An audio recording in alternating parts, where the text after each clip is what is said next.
The recording. And let me share my screen, Venerable. That's nice. We all would like to share your screen. Okay. So we're going to begin this is our regular class on the illumination of the intention. And we're going to begin with these formal prayers that you hear so often. I go for refuge until I'm enlightened to the Buddha, the Dharma, and the Supreme Assembly. Through the collections I create through listening to the Dharma, may I become a Buddha in order to benefit all migrators, in order to benefit migrating beings. I go for refuge until I'm enlightened to the Buddha, the Dharma, Supreme Assembly. Through the collections I create through listening to the Dharma, may I become a Buddha in order to benefit migrating beings. I go for refuge until I'm enlightened to the Buddha, the Dharma, and the Supreme Assembly. Through the collections I create through listening to the Dharma, may I become a Buddha in order to benefit migrating beings. So when I do prayers like this myself, there are some, like with respect to the 6-session yoga and so forth, that say, I go for refuge from the depth of my heart to the 3 rare supremities, supremes, you might say. We say konchok sum, instead of saying instead of saying triratna, which means 3 jewels in Sanskrit. The Tibetans took that to mean the jewels to be rare and supreme, which it always moves my mind a bit. So when you think about Buddha, Dharma, and Sangha, their appearance in the world is rare, and they are supreme of all refuges. Then a mandala offering. By offering this ground that I visualize, anointed with perfume and strewn with flowers, adorned with Mount Meru, the 4 continents, the sun and moon, visualized as a Buddha realm, may all migrators enjoy a pure realm. O holy and perfect pure Lama, from the clouds of compassion that form in the skies of your Dharmakaya wisdom, please release a rain of vast and profound Dharma, precisely in accordance with the needs of those to be trained. Idam Guru Radna Mandalakam Niryatayamhi. So if you wonder what those last words mean, idam means this. Idam Guru Ratna Mandalakam Niryatayami. So the words are kind of, in English, we have to have generally we have a certain order unless it's poetry. But when you talk about in Sanskrit, the words can be in different orders, and you need to have a commentary to understand. So idam means this. Guru, this is who you're offering to. Ratna Mandalakam means precious mandala. Niryatayami means I offer. So I offer the last end words, first word, this precious mandala to the Guru. So in case you're wondering what that means. So let's see here. I can't see everyone's faces here. This had happened once before. Venerable, if you go to top right, you're using a Mac, right? Yes. If you go to the top right where he says view, click on gallery. Yeah, that's what I'm clicking, but it doesn't change anything. You only see yourself? No, I see just a column on the right-hand side of the participants. So, okay. Well, I can remove the spotlight. Remove the spotlight once, and then you can put it back on once I get the grid view, hopefully. I see. I'd like to be able to see. Remove spot. Okay, so now it's removed. Okay, now you can put back if you want. Okay. Yeah, okay. No, okay, it didn't work. How about now? Okay, that's good. That works now. Okay, thank Okay. you very much. Sure. So we're going to begin with a little meditation. So sit comfortably, relax your body, relax your mind. Remind yourself there's nothing else you have to think about right now, hopefully. And pay attention to your respiration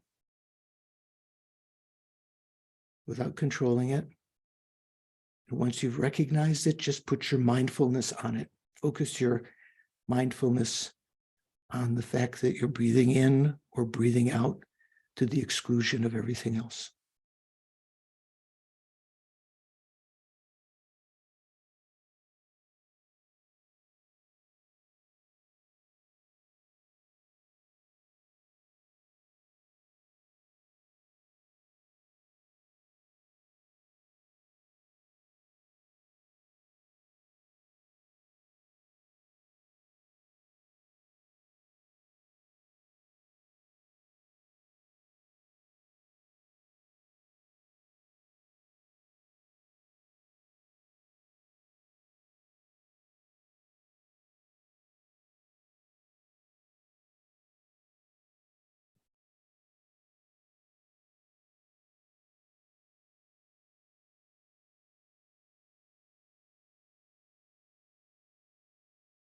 Even if you let go of other thoughts, there's still sometimes a residual sort of appearance of your body, the sort of the looming sense of the presence of your body. That's just a thought, a mental event. Take your attention away from that, place it on the mindfulness of the breathing.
And if your mind is a little bit relaxed, follow one breath up your nostrils as though it's going to the crown of your head, down to your throat in your heart chakra.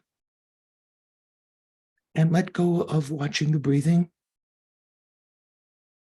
and just focus on the mental consciousness.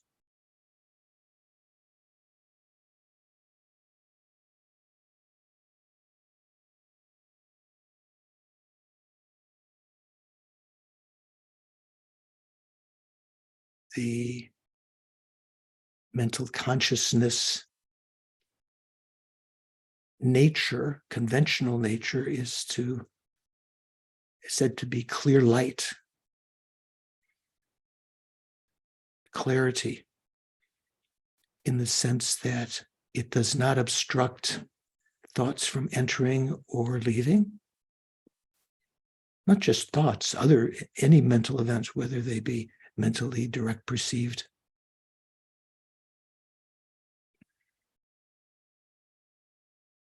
So rather than focusing on individual mental events like the seeming presence of your body or your own self, thinking, I am meditating, recognize all these mental states as just appearances to the mind, arising within this clear light nature. Defocus on the individual events and place your focus as much as possible on that nature of the mind.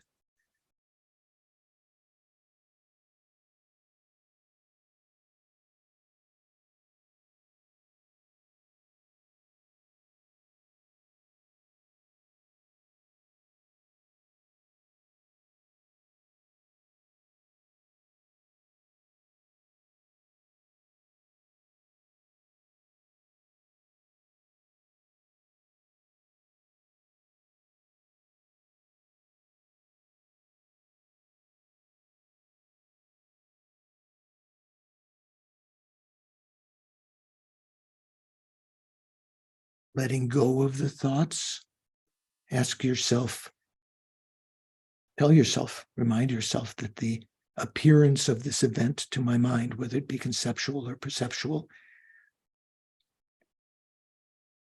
is due to the fact that the mind, conventional nature of the mind, is non-obstructing.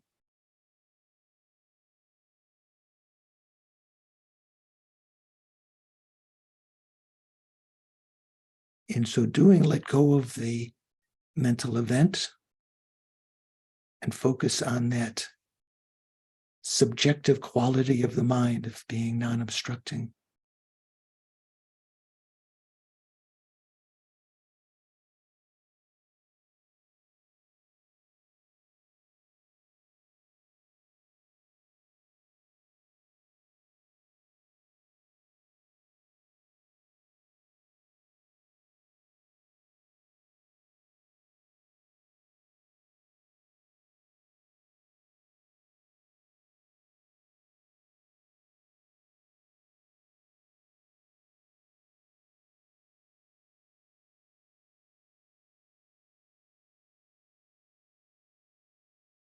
This is something that's known by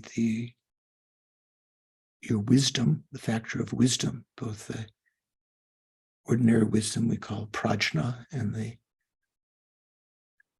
special wisdom, gnosis. We say the eyes of wisdom. So it's not something that you see with your physical eye. It doesn't have a shape or color.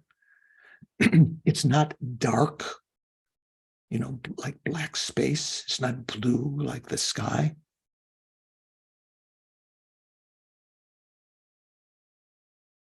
It's an understanding that you have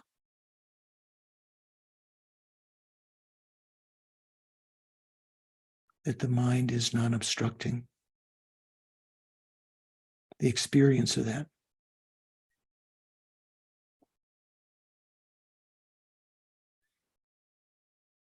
This is called our conventional Buddha nature or developmental Buddha nature indicates that we can develop all of the good qualities, eliminate all of the faults.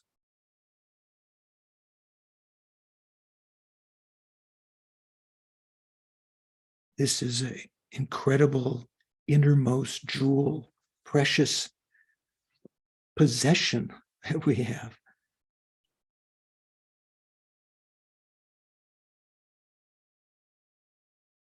The fact that we can recognize it right now and appreciate it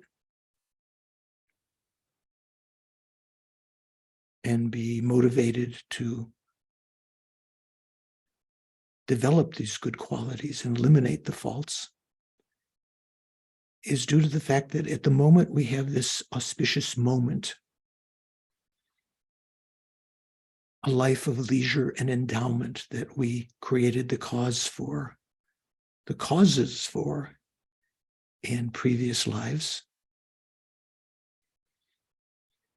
mainly through the practice of morality, particularly abstaining from harming sentient beings, also from looking after them, and creating virtuous collections, accumulating virtuous dharmas, like generosity and so forth.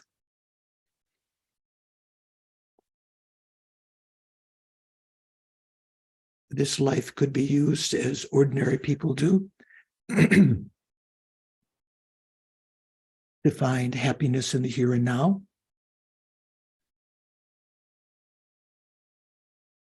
to become wealthy, powerful, to be loved, to have friends, and so forth. And of course, Dharma practitioner definitely can engage in those activities also.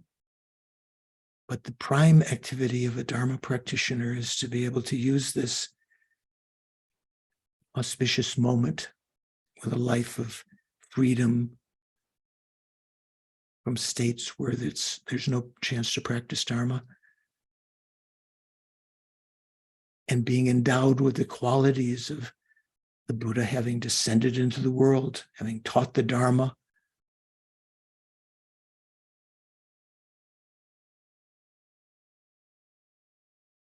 having a sound body and mind. We can use this opportunity to generate the essential realizations of the path to become the cause of future human rebirths at a minimum. But particularly, we have the opportunity right now with this life of leisure and endowment to achieve liberation or enlightenment right this lifetime.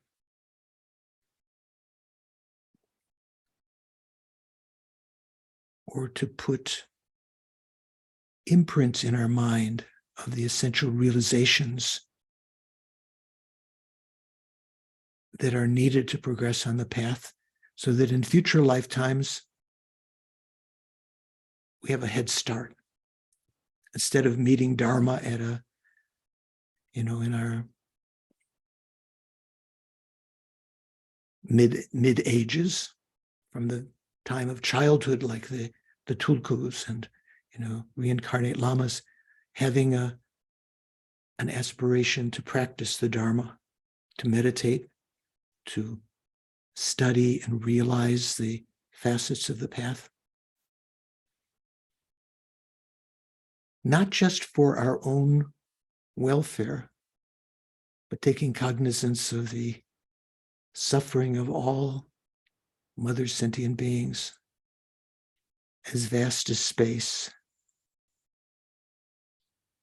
who are trapped in cyclic existence, trapped in samsara.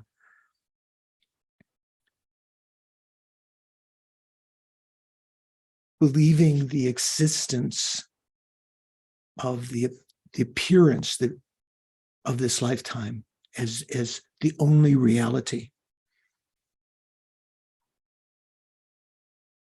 Those who do not have an inkling of the selflessness of persons or the selflessness of phenomena. And although they mean well, they want to find happiness, they want to be free from suffering, their actions, instead of finding real happiness, now they create the cause of future suffering.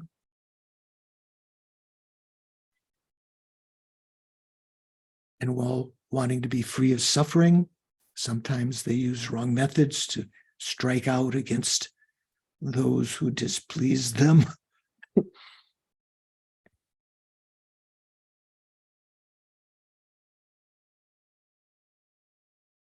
think all of these beings have been my mother numberless times in the past, have been kind, depthlessly kind, in the sense of numberless lives. They have nurtured me, educated me, giving me enjoyments and education.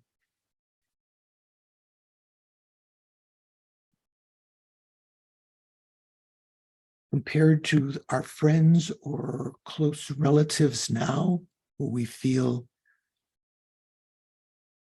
their kindness more directly, there's no difference. It's just a matter of time.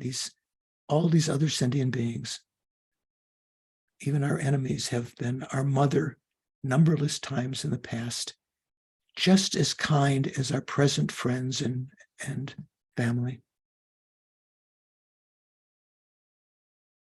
So to work for my own liberation alone, my own peace of mind, should be something I cannot accept.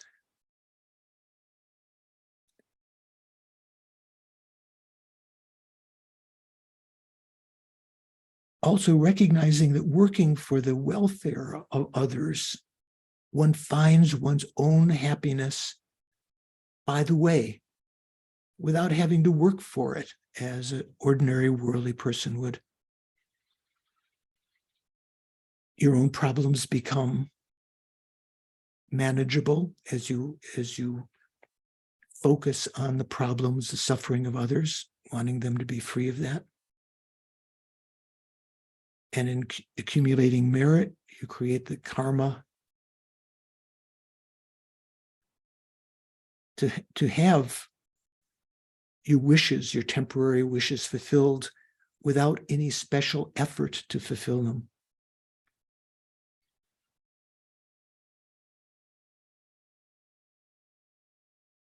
To really help sentient beings, we have to become an all-knowing, an omniscient being, a Buddha, to perfectly, without error, spontaneously, effortlessly lead sentient beings out of suffering.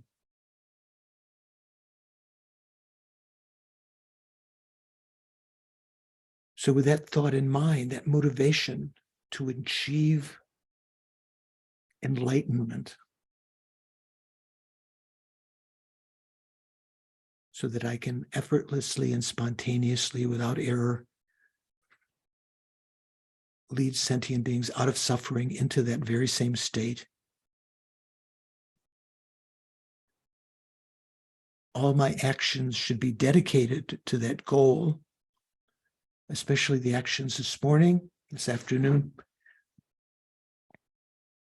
of participating in the class, listening, contemplating.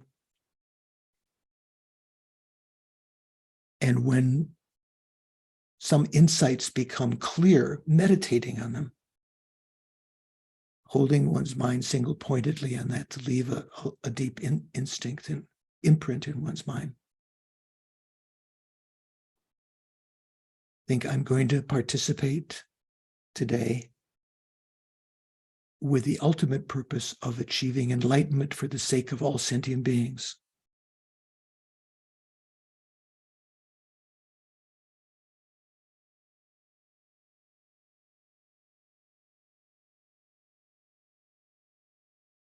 And then bring your attention back to the present.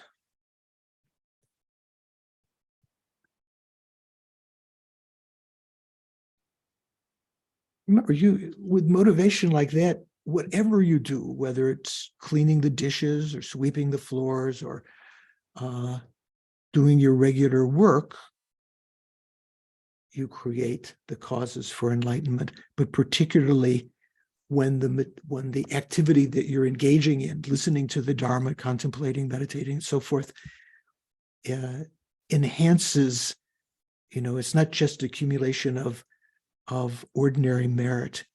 It's the accumulating of virtuous qualities, like when we talk about the threefold Mahayana morality of abstaining from negative actions, accumulating virtuous dharmas, which includes listening to teachings and hearing, contemplating, and so forth, and benefiting sentient beings.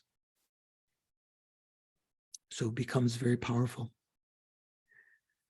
So good to see everyone apparently healthy and happy. We had some crises this last week in Florida with some of our students. And let me begin by asking, are there any questions left over from past class? I think Brother Shanka had asked a little review of the last section. So we're going to begin there. Anyone? Suvash, are you new, class? Venerable George, yes, I'm new. I'm very happy to be here. Oh, where are you located? I am currently, I'm located in Portland, Oregon, but I come from Kolkata, India. Oh, So do I. There you go. who else is from Kolkata? Calcutta originally, yes. Oh, Shanka. Okay, excellent. So, Nice to see you, Suvarna. so no questions? Everyone okay? Something that's been bothering you? Okay. So I'm going to begin with a section that close to near the end of the class yesterday, last time rather, presenting the 10 grounds collectively. And just to make note, the actual Tibetan says Sachu Tumongi Namshak, which means presenting a presentation of the 10 grounds in common rather than collectively. Maybe it means the same to you, but the common features of the 10 grounds. I guess you could, Tutanjimba's translated that as collectively. So the explanation here is reading Lama Tsongkhapa's text. The explanation here of 11 grounds, such as the joyous, or as Tutanjimba says, the perfect joy, is based on the following passage in the Precious Garland, the Ratnavali, where a broad presentation of the 10 or 11 grounds is given. And remember, when we talk about that, when we talk about grounds, the Bodhisattva grounds, we usually talk about 10 grounds, beginning from the path of seeing. So when we talk about the 5 paths, first entering the path of the Mahayana path, you have entered into the path of accumulation, or the path of armoring. Sort of, you're collecting that which you need to be able to progress along the path, like a warrior before they go off on the crusades or something like that. They accumulate, or like in the the popular movies nowadays, the guy who's going to go out to catch the bad guys breaks into the armory and gets all of the weapons. You've probably seen some movies like that, right? So getting all the armor, no, Rachel hasn't seen that, getting all the armor you need. So that includes patience and, good qualities of mind. So you enter into the path of accumulation. When you have, on that path, once you have developed an understanding of emptiness, conjoined with the union of calm abiding and penetrative insight, shamatha and vipassana, on emptiness, you have a conceptual realization of emptiness. That's the beginning of the path of preparation. Those 2 paths are called the paths of ordinary bodhisattvas, because they're not yet Arya beings. Once you have a direct realization of emptiness, you've entered into the 3rd path, the path of seeing. And it's from that point on, from the path of seeing on, not from the path of accumulation or preparation, but from the path of seeing, that you have entered into the grounds, or the bhumis, the 10 bhumis. So from the path of seeing through the end of the path of meditation, there are 10 grounds, 10 individual levels, you can say. And having reached the 10th bhumi and the final moments of the 10th bhumi, when you have the final Vajra-like meditative equipoise, and you eliminated all of the, you've abandoned all of, not only all of the delusions, but all of the obstructions to omniscience, you enter into the 11th ground, you can say, the ground of Buddhahood. So that's why it says 10 or 11 grounds. So if you talk about 10, it means the 10 bhumis. If you talk about 11, it adds the ground of Buddhahood as the 11th ground. So this explanation is based on this quotation from Ratnavali by Nagarjuna. Just as the 8 Shravaka grounds are taught in the Shravaka vehicle, likewise 10 Bodhisattva grounds are found in the great vehicle meaning the Mahayana, right? So there are different explanations of these 8 grounds. Generally, they're the same. There's just a little bit of difference. When we talk about the Shravaka grounds, the interesting thing here is the Shravaka grounds begin on their path of accumulation and continue into the path of preparation, the ordinary Shravaka grounds, and then some of the grounds include their Arya levels, whereas the Bodhisattva grounds all begin on the Arya level, on the level of having realized emptiness directly, right? Make sense? So they're a little bit different when we talk about the Shravaka grounds. The Shravaka grounds include some lower ones. So using the translation or the notes from Jeffrey Hopkins' book about these was a little bit different than in the note in Thupten Jinpa's book. What is it? Note 109. So here it says, the first level is the level of seeing the wholesome, or Nampa Karpe. Nampa Karpo means, generally when we talk about virtuous dharmas, we can use the word gewa, which means virtuous. Also, we can use the word as white dharmas. So it's sort of saying, here Jeffrey's translating as wholesome, level of seeing the wholesome, which is the hearer path of accumulation and the initial attainment of pure phenomena. The second of the 8 Shravaka grounds is called the level of lineage, which is the hearer path of preparation, which is when a non-mistakenness is attained with respect to one's lineage. So that would mean that one is on the Shravaka path of preparation, and you have a definite realization that you are definite in the lineage of the Shravaka path.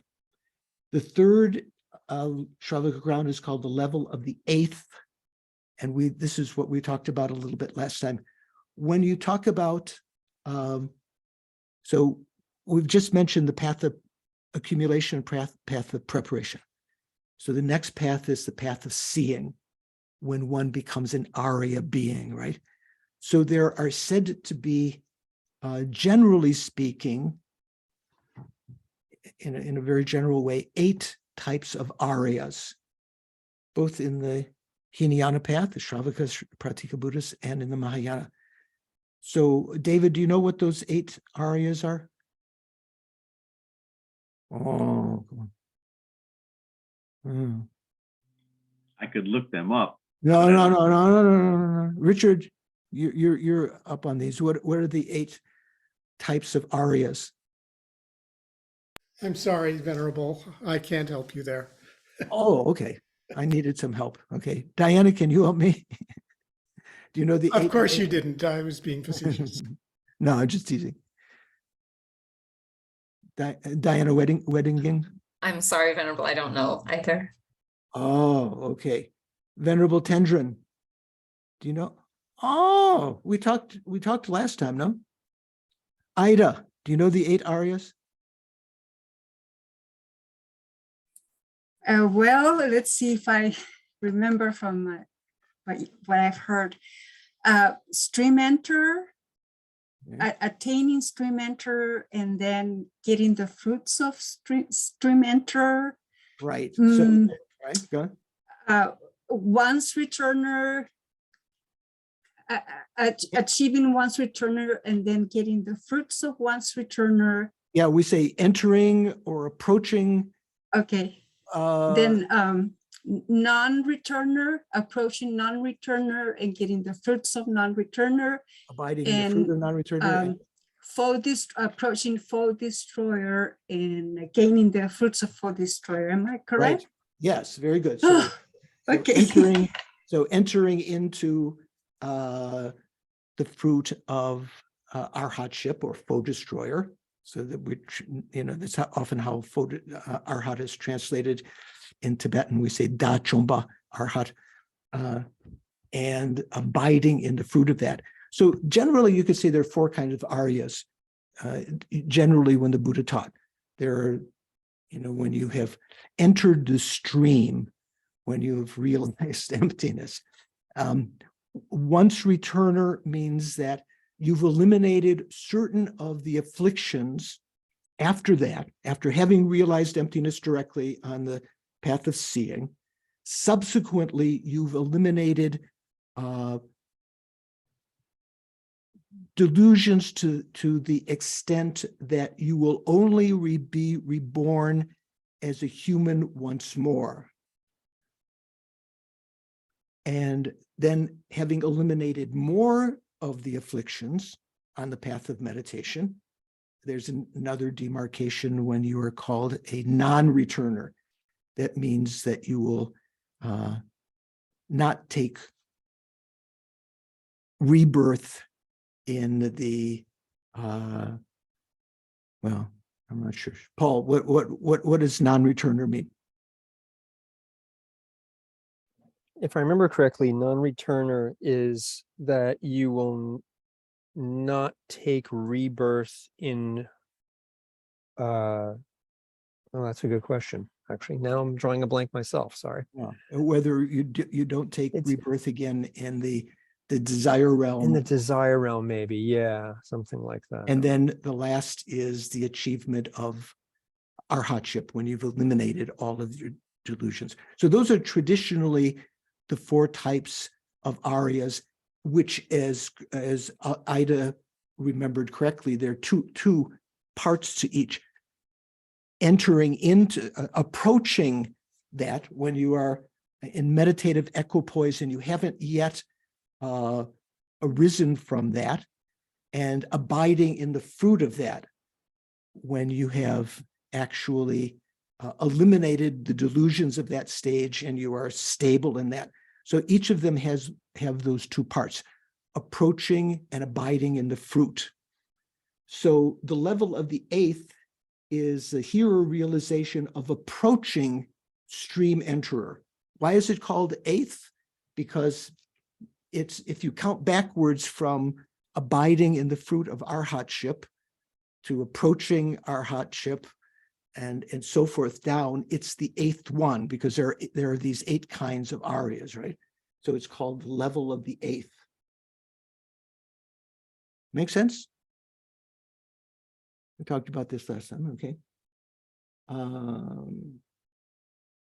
Then the fourth level is called the level of seeing, which means the hero realization of abiding in the fruit of stream enterer.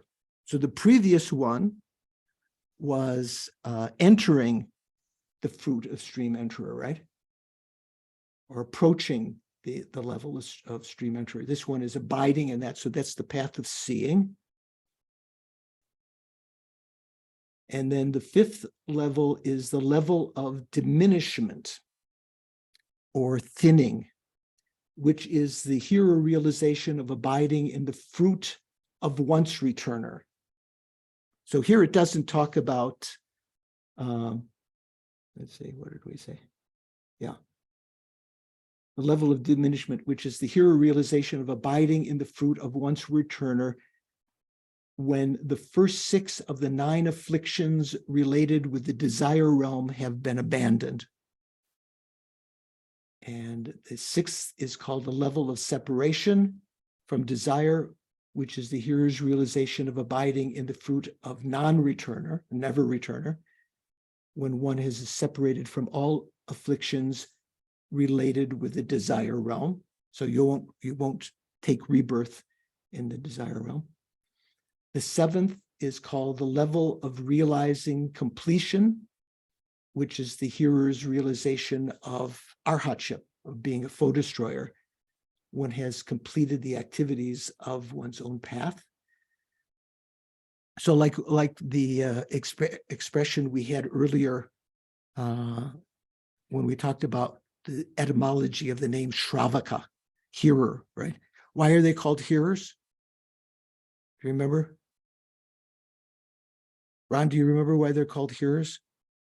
Shravakas They are hear called. the teachings, right?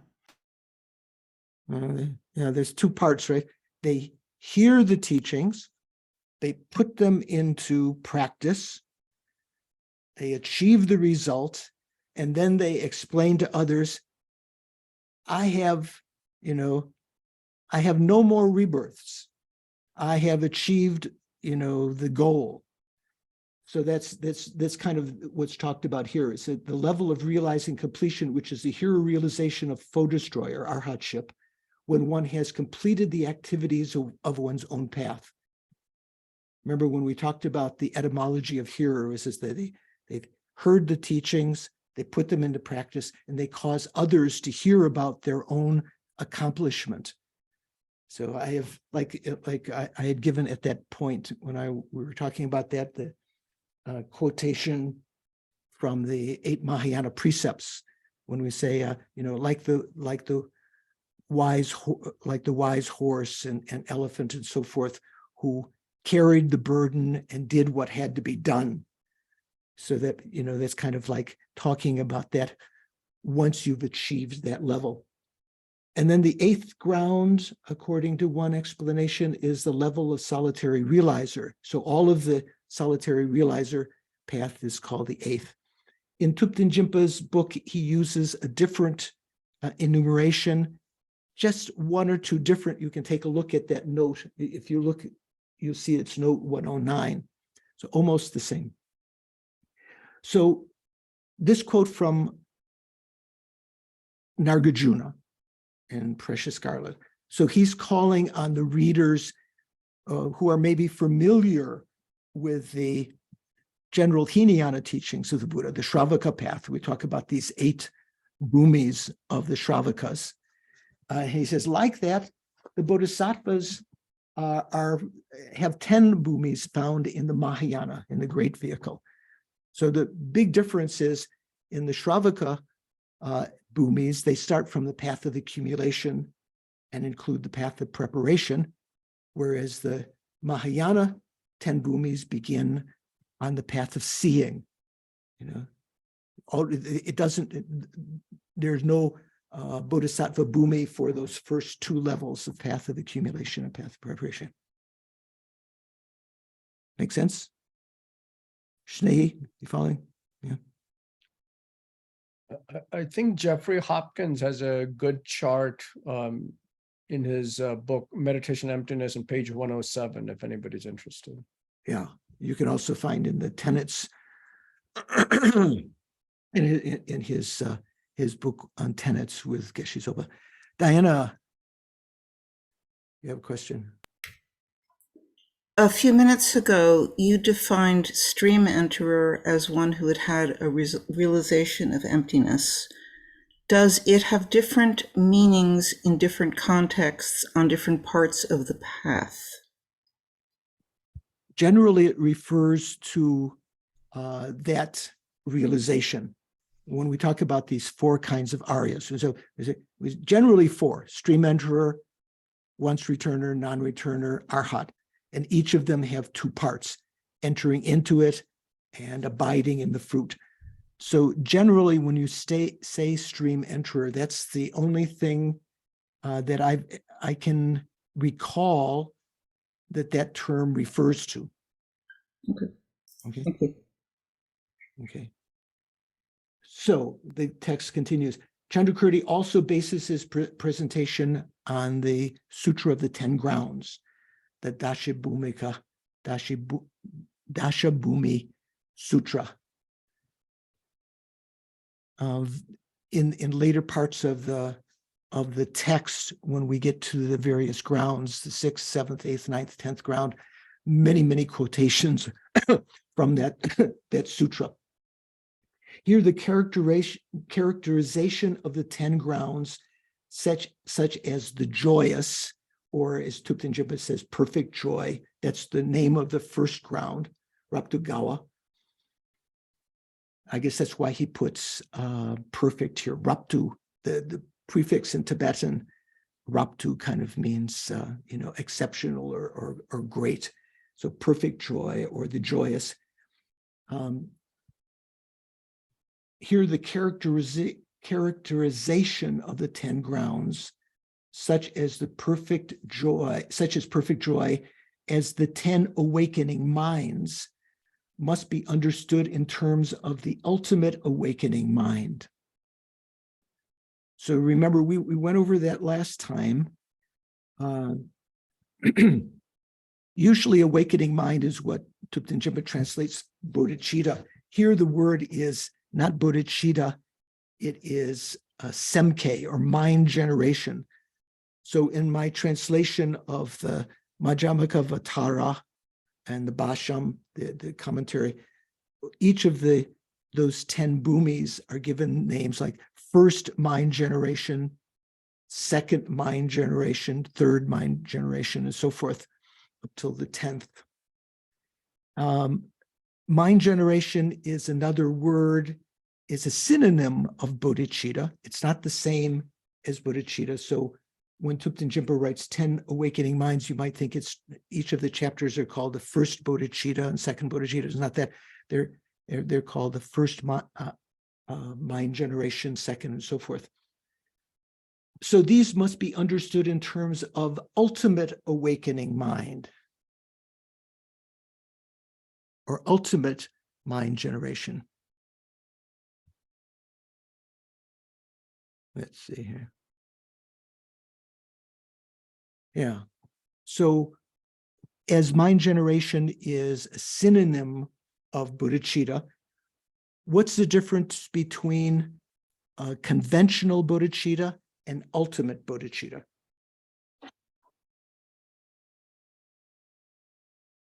Summer, is that something you know? Are you still in the level of catching up with basic? I'm pretty basic, unfortunately. That's I'm, why. I'm pretty basic too, yeah.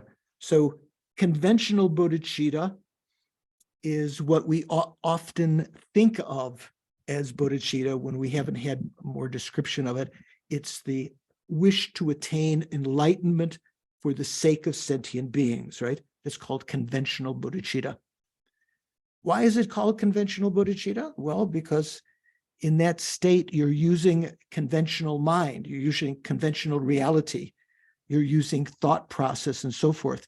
You're not dealing with ultimate truth at that point. You're thinking, I must achieve enlightenment for the sake of all sentient beings.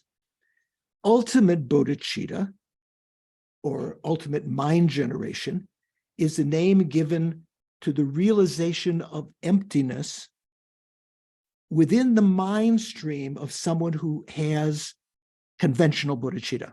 So it means within the mind stream of a bodhisattva, because Shravakas and Pratyeka Buddhas do not have conventional bodhicitta, right? They don't have that wish to achieve enlightenment for the sake of all sentient beings. They have compassion, they even have great compassion, but they don't have the wish to achieve enlightenment for the sake of all sentient beings. So within the mind stream of a bodhisattva, when they have realized emptiness, they already have conventional bodhicitta, so the name that's given to their realization of emptiness is ultimate bodhicitta. Rachel, what do you think? Venerable George, I was wondering if you can say it the other way around as well. Can you say it's the realization of emptiness within the mind stream of someone that has realized bodhicitta? I mean, can you flip it either way, or does it have to be the one way? The emptiness, realization of emptiness within the mind stream. And say that again. I didn't catch the difference. Can you What's the other way? can you say that it's someone who has that has generated bodhicitta in the mind stream of someone who has a direct realization of emptiness? So yeah, I don't know if you know this Italian mudra. You know this Italian mudra? No. So Well- that would, so if you said in the mind stream of someone who is generated, who has a realization of direct realization of emptiness, the bodhicitta in their mind stream, that would be conventional bodhicitta. That wouldn't be ultimate bodhicitta. Ultimate bodhicitta refers to the realization of emptiness. Okay, within their mind stream, but not just to the realization of direct realization of emptiness in general, because the Shravaka Aryas and the Pratika Buddha Aryas, those who've reached the path of seeing, remember when we talked about these 8 hearer grounds, you know, the path of seeing, they have a realization of emptiness, but their realization of emptiness is not called ultimate bodhicitta, because it is not sustained or held by the realization of conventional bodhicitta. Okay. First, you have conventional bodhicitta when you enter in the path of accumulation. Path of preparation, you have intellectual understanding of emptiness, even single-pointedly concentrated on emptiness, but still conceptual. And then when you enter in the path of seeing and you have your initial direct realization of emptiness, that bodhisattva realization is called ultimate bodhicitta. And subsequent realizations of emptiness, not just only that point, all of the subsequent moments also when you realize emptiness directly, that's called ultimate bodhicitta. Does that make sense, Rachel? Okay. Shankar, you have a question? Yeah, so I guess I was gonna, this is going off on Rachel's comment. So, Don't go off on it. You mean going off on a tangent? I think go off Well, on I mean, it. not Like, going oh, what off, did yeah. Rachel say? What? it's something that I mean, anyway, yeah, you know what I mean. In any case, well, because you must have generated conventional bodhicitta before you can even enter the bodhisattva path, Right. right? No, it's not before you enter. The moment that you generate conventional bodhicitta, you have entered. Okay. If you developed bodhicitta first and then entered the path, that wouldn't be right. The moment that you develop conventional bodhicitta, you are a bodhisattva. You have entered the bodhisattva path. Right. So then by definition, those semke that we're talking about, Right. has to be then the realization of uncontrived emptiness in a person, in a mind stream with conventional bodhicitta, right? Right. So conventional bodhicitta is also called semke. Now, don't think that semke is only reserved for the, I see. the ultimate. But so you could say there's conventional bodhicitta and ultimate bodhicitta. There's conventional semke and ultimate semke. So here it's saying that the 10 grounds must be understood in terms of the ultimate semke, the ultimate awakening mind. Okay, so when it talks about the 10 bhumis, they begin at the path of seeing, the first ground, not on the path of accumulation when you have just conventional bodhicitta, nor on the path of preparation when you have conventional bodhicitta. On neither of those grounds do you have ultimate bodhicitta, because ultimate bodhicitta refers to a direct realization of emptiness within the mind stream of a bodhisattva who by nature has conventional bodhicitta. It's pretty simple, but maybe the first time you're hearing it, it sounds complicated. Makes sense? Venerable Pamo, what do you think? not thinking. You're not thinking, okay. No. You're in non-conceptual state. Okay. Rachel, you have another question. Yeah, now I'm confused. Okay. Okay. Now it sounds like these, since we're thinking of them in terms of the ultimate Semke, Yeah. that it's starting on the path of seeing, that Right. the boomies are only starting on the path of seeing. Right.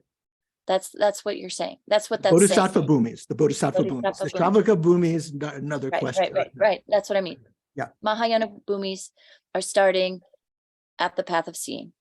Right. Okay. Yeah. Right. Exactly. All together? Okay. So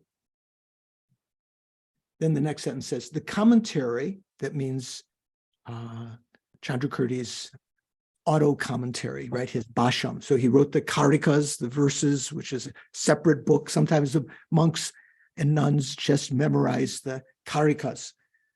Sikliur Chepa, we say in Tibetan.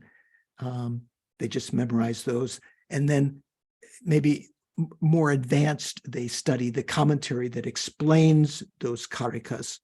So here he's talking about the commentary, the Bhasham, the auto commentary, characterizes the nature of the 10 grounds as the ultimate awakening mind in the following.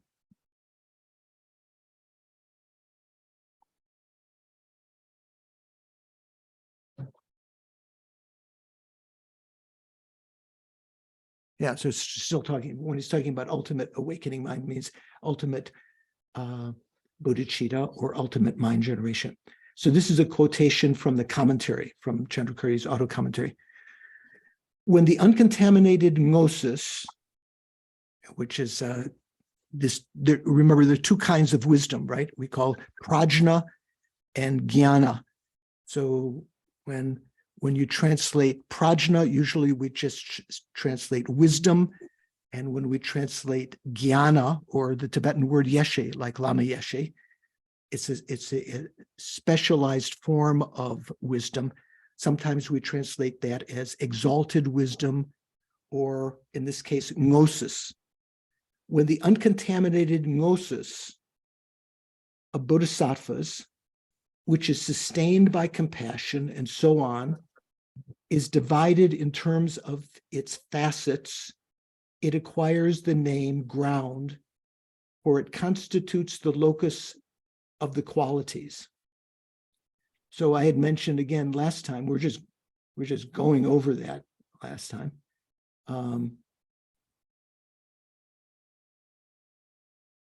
Yeah, so I prefer Jeffrey Hopkins' translation of this. This sounds a little bit more complicated. So Jeffrey translates that as when a bodhisattva's uncontaminated wisdom, he just uses wisdom instead of gnosis.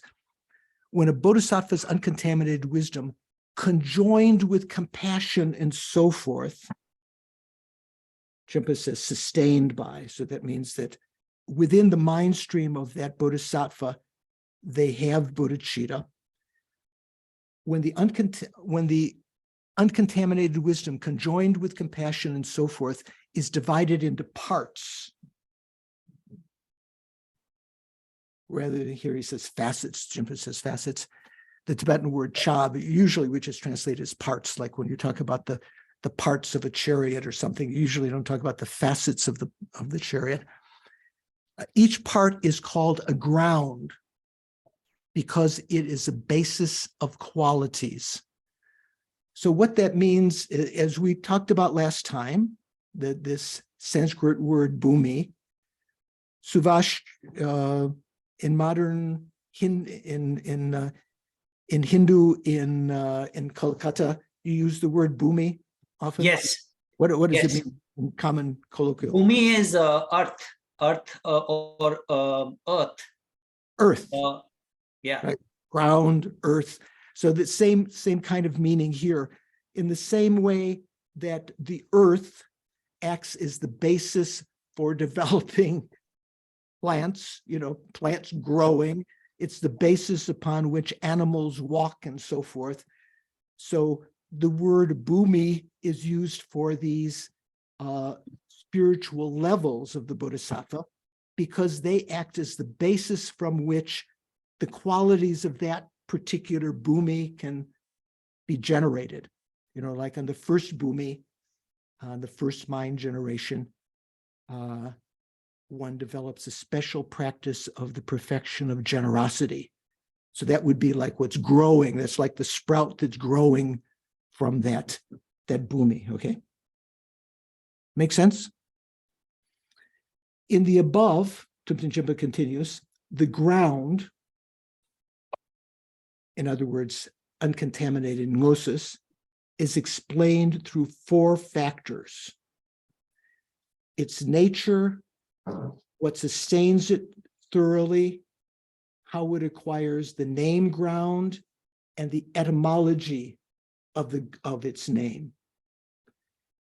Or as I like the way that Jeffrey Hopkins translates, the 4 topics by which the grounds are explained are their nature, the qualities with which they are thoroughly conjoined, Jinpa says sustained,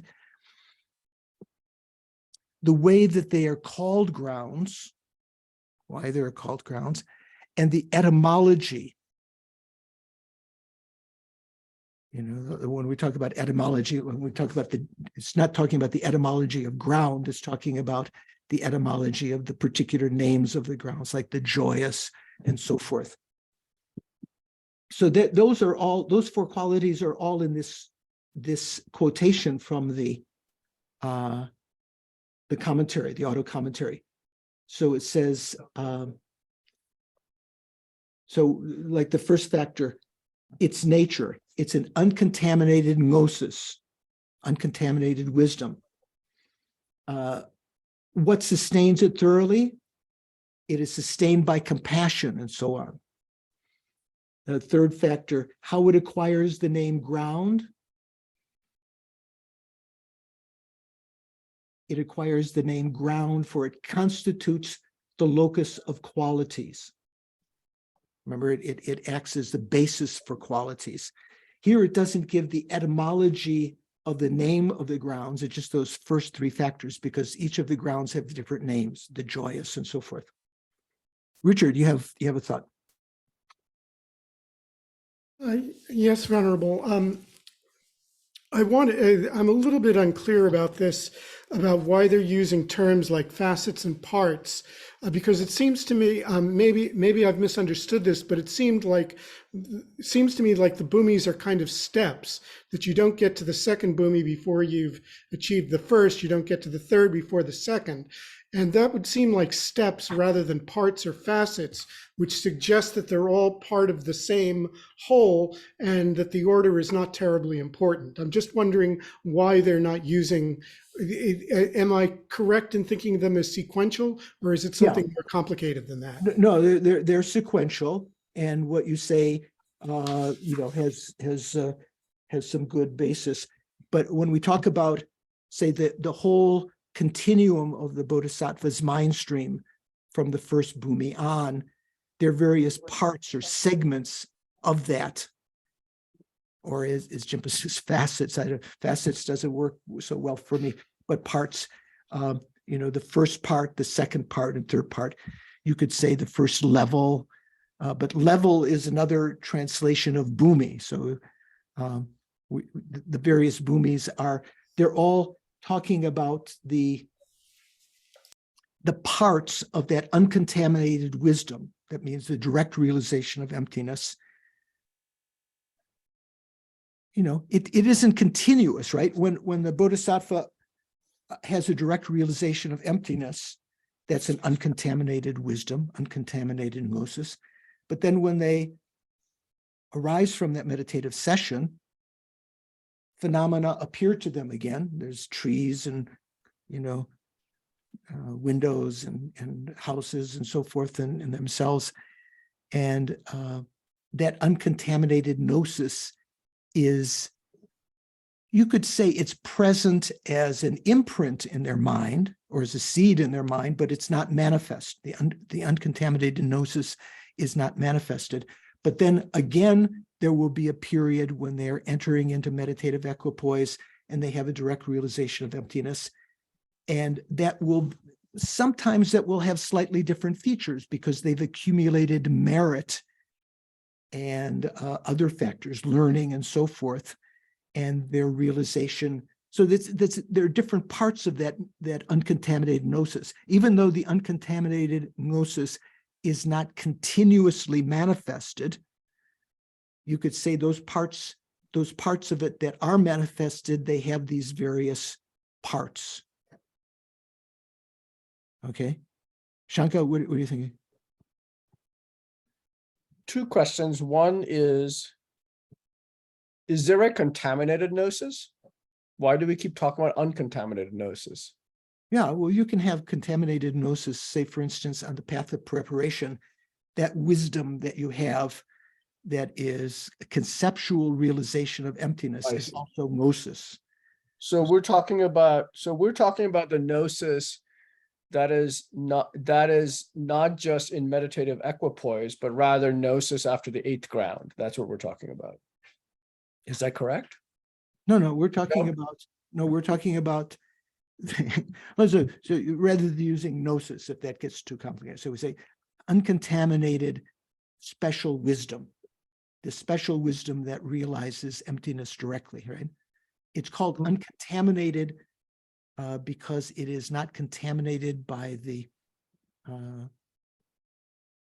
seeds of the delusions. The delusions are not present at that time. When you have a direct realization of emptiness, it's not contaminated by the delusions nor their seeds. Mm-hmm. And in fact, it's not contaminated by the imprints of the delusions. It's very, very slightly different things we're talking about here. Remember, we talked about the delusions, the seeds of the delusions, first of all, okay, sabon. Mm-hmm. When the delusions are present, they're manifest. I'm angry, or I'm attached, or I'm proud, or something like that. When they're not present, how do the delusions arise? They arise from their seeds. There's the potential for that delusion to manifest in the form of we could say a seed, in the same way that a seed abides in the earth, and because of that potential, it can give rise to a sprout, right? So we talk about the delusions and their seeds generally. We also talk about the imprints of the delusions, especially the imprint of ignorance. What's the difference between a seed and an imprint? Imprint is something much more subtle, like I mentioned last time, the example of crushing garlic in a mortar and pestle, right? So you take out all of the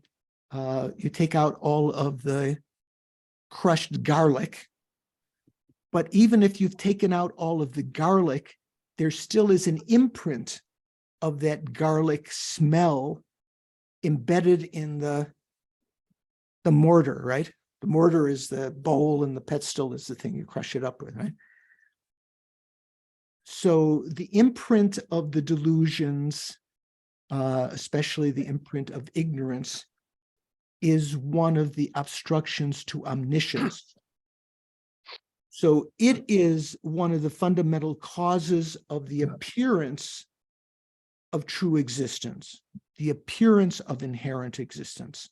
So when you wake up from meditative equipoise, you look out, you see things, dependent arisings, and they appear to you as being inherently existent. That appearance is due to the imprints of the delusions, right? So the uncontaminated gnosis is a gnosis where after you have removed the seeds, but not the imprints, or you have to have removed the imprints already? No, you don't have to remove either of them. The uncontaminated gnosis, so in other words, direct realization of emptiness, what happens? You've done it sequentially. You've had an intellectual understanding of emptiness, where you had a mental image of emptiness. Still, that mental image is appearing to be inherently existent because the mental image is a conventional phenomena. But through that mental image, you are knowing emptiness. So that's said to be a realization of emptiness, right? Not a direct realization of emptiness. When you have meditated on that, excuse me, when you've meditated on that for some time and you've accumulated merit, the mental image becomes more and more transparent until at a certain point, the mental image disappears completely, and that emptiness which you were knowing indirectly by means of the mental image, it's as though like the example I've given so many times, like the little thing that you used to put in a viewer, you'd see the Eiffel Tower, you're not looking, you're not seeing the image, that positive image that's on the card that's in your viewer. You're seeing through it as though the Eiffel Tower or the Statue of Liberty is out there somewhere. So you're not, you don't actually, the mental image itself is appearing to you of emptiness on the path of preparation. And that appearance is one, the appearance of that, because it's a conventional phenomena, is as though it were inherently existent. When that image disappears, you know the import, the actual object of emptiness directly, not by means of the mental image any longer. It's disappeared. And so all that is appearing to you is emptiness itself. Because of that, there is no conventional phenomena appearing to you. So the imprints of the delusions still exist in your mind stream up until Buddhahood, but because of the fact that you are not observing a conventional phenomena, they don't cause that emptiness to appear as inherently existent. The imprints of the delusions cause conventional phenomena to appear to you as though they were existing from their own side. Yes. So, but I'm not sure I still understand the how that answers my question, though. Well, I mean, it does answer my question, but I'm still confused. Okay. I guess I'm trying to understand. Uncontaminated gnosis is a contrived emptiness that is. No. Uncontaminated gnosis, another way of saying it, is direct realization of emptiness. So it has to be, it cannot be through a generic image. So it's uncontaminated gnosis is basically after you've removed the generic image and you have a direct realization of emptiness itself. Okay. Yeah. All right.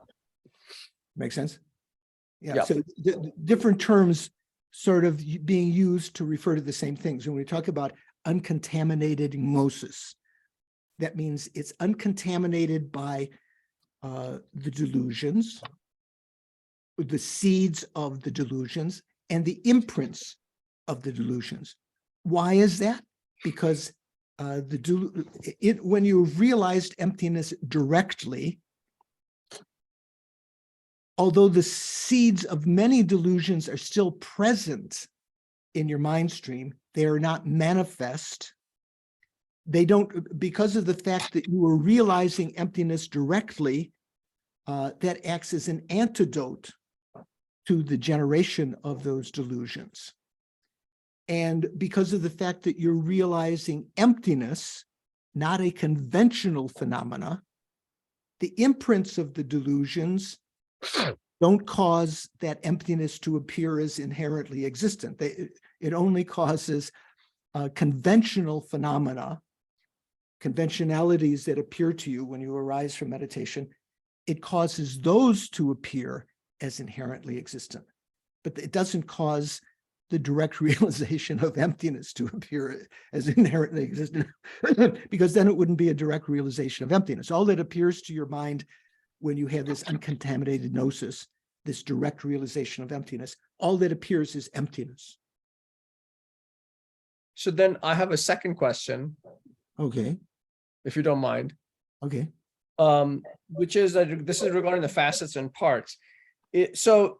Am I reading this correctly when it says when divided in terms of these parts, etc.? And then later it says in the next paragraph that in the above, the ground is explained through these 4 factors. Are these factors and parts the same things or no?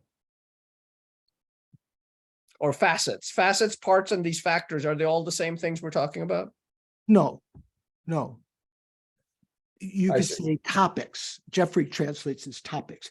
In the above, where does he say? The 4 topics by which the grounds are explained. I see. Impa Okay. says the 4 factors. Sounds like parts or facets, right? So you have to be careful. Okay, So- all right, so they're not the same. That's Each of okay. the grounds has when we talk about the first ground, which we will in the coming weeks, the second ground, the third ground, up to the 6th ground. The 6th ground is the largest, the 6th mind generation, right? Each of those mind generations or grounds is explained in terms of 4 factors or 4 topics. Its nature, the nature of that ground, what sustains it, what is held by, how it acquires the name ground, and the etymology of the name. Okay, that's going to be coming. Okay, we okay? Karen, are you following? Yes, I am. Sorry, I have a really bad headache, but I am following. Oh, okay. No, I didn't even think. Oh, you don't look. Good. You don't look like her. Mikhail, Mikhail, are you following? You have any questions? Yeah, I have a little question. So just to be sure, when an Arya Bodhisattva is meditating, his wisdom is uncontaminated. But as soon as he rises from meditation, Well, not just any meditation. You could be meditating on death and other things. So that you have to specify when he's in meditative equipoise on emptiness. Direct realization of emptiness, then? And as soon as he rises from that meditative equipoise, his wisdom is again contaminated, right? Right. So he or she, be generous, is not just guys that become Arya. Yeah, right. So, excuse me. So when they arise from that meditative equipoise, they are no longer directly realizing emptiness, and what their senses begin to function. In meditative equipoise, there is the eye consciousness is not functioning. The ear consciousness is not functioning. Nose, tongue, body consciousness. You are oblivious of those, right? All that you are experiencing is a mental consciousness event of the experience of emptiness. When you arise from that, the senses, the errors which were withdrawn to the heart and so forth, just on the mental consciousness, they begin to come up to the eye faculty. And once you have that there, when you open your eyes and you see things, you have the appearance of conventional phenomena, right? Dependent arisings. It's the very nature of our minds that they will be then contaminated with the appearance of inherent existence or true existence. It looks like the trees, which we have named trees, are actually existing there from their own side. So that is a contaminated wisdom.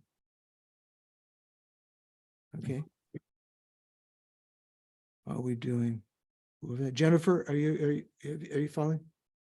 Yes, I just wanted to double check. So in meditative equipoise, that presumes shamatha conjoined with the direct realization of emptiness. Say that again. You wanted to check whether uncontaminated gnosis is. No, I'm sorry. In meditative equipoise, Right. just the level of single pointed concentration is at the level of the shamatha, the 10th stage of shamatha. There can be the term meditative equipoise can refer to that, but when we add the extra words meditative equipoise directly realizing emptiness, that refers to a particular kind of meditative equipoise. Meditative equipoise could generally be just shamatha. It could also include the union of shamatha and vipassana, realizing emptiness conceptually, let's say on the path of preparation, right? So the bodhisattva on the path of accumulation has not yet generated a union of calm abiding and meditative, calm abiding and penetrative insight, has not developed a union of those realizing emptiness conceptually on the path of accumulation. As soon as he or she does, that meditative equipoise becomes, that is then labeled the path of preparation. That's the demarcation between the path of accumulation and the path of preparation. When you have that meditative equipoise, which is conjoined shamatha and vipassana, realizing emptiness. All of those factors have to be there because, as you point out, meditative equipoise can refer to other earlier experiences when the mind is just centered, like in shamatha, like you were saying, just shamatha itself. If you have that, that can be called meditative equipoise. But when you add the other words, directly realizing or realizing emptiness, conceptually, those are still meditative equipoises, but they're different than just an ordinary meditative equipoise. Thank you. Okay. So some explain the nature of uncontaminated gnosis. So I mentioned last time. So it looks like we're just going to have a recapitulation of last time. Some here refers to Jayananda.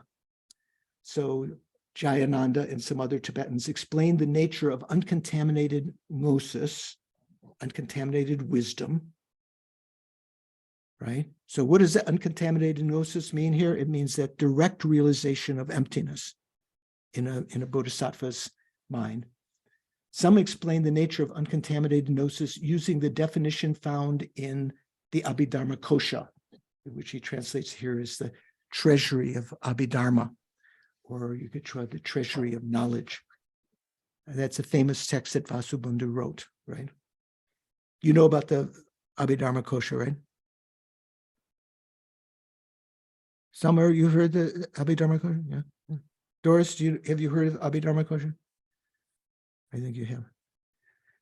So Abhidharma Kosha is written from the point of view of the, it's talking about the Vaibhashika tenets from the point of view of the Sautrantika, both of which are Hinayana schools. So its point of view is not what the Mahayana generally would accept for everything. A lot of the things are accepted. And when it's talking about uncontaminated, where are we talking about here? So some explain the nature of uncontaminated gnosis using the definition found in the Abhidharma Kosha, the treasury of Abhidharma, in terms of not suitable for enhancing contamination. So generally what they would say is contaminate things that are contaminated, like say, a beautiful man or woman, handsome man or a beautiful woman, or a bowl of stracciatella gelato or something like that. that would, from their point of view, that's called contaminated, because it's suitable when you view it, it's suitable to generate delusions like, oh, I want that, desire and attachment and so forth. It's not completely wrong, but so Jimpa says this suggests a lack of understanding. The actual Tibetan is, this appears to be, Jimpa says, this suggests a lack of understanding of the unique meaning of what it means to be uncontaminated according to this system. That means, from the text, from the Prasangika point of view. So it says the system is Chandrakirti. So it's basically, we're talking about, from the Prasangika point of view, what uncontaminated means. Okay, our own position, this is a Prasangika position, is this: what is contaminated is tainted either by ignorance grasping at true existence or by the imprints of such ignorance.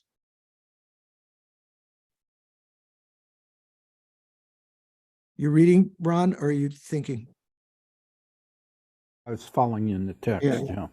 So we're talking with two things: contaminated and uncontaminated.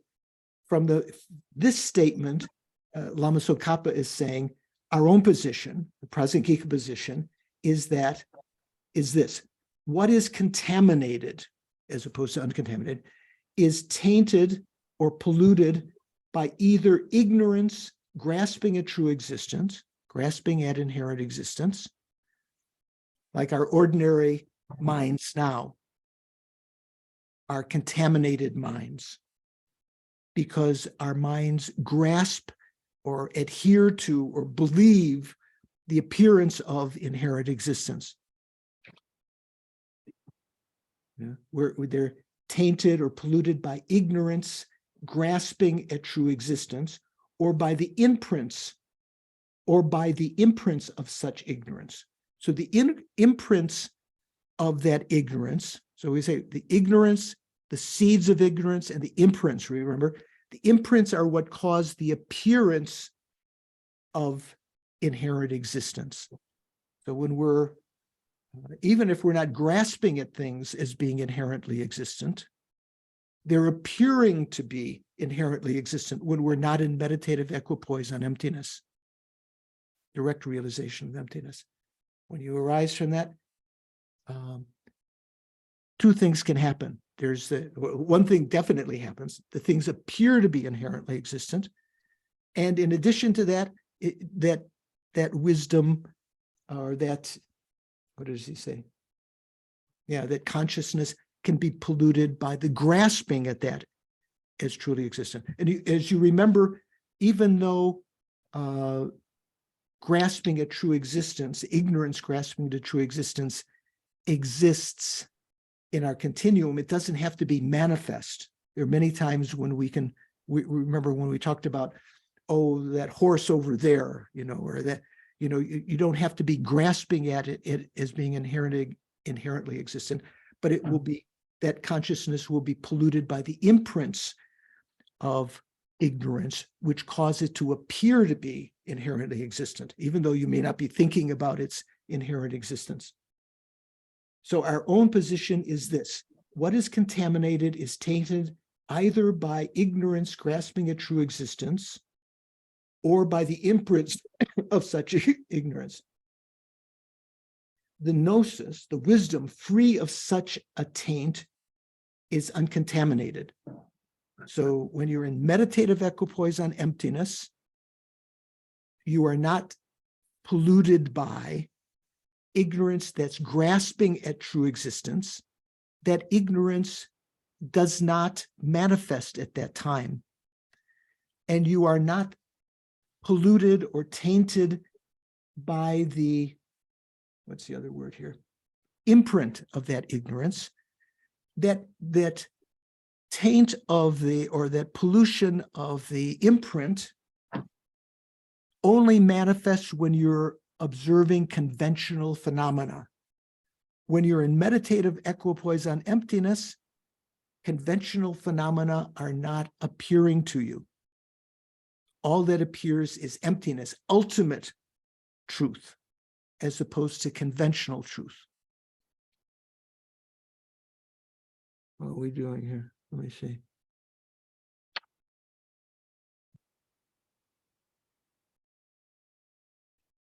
Richard has his hand over his face. I think that's his thinking mudra.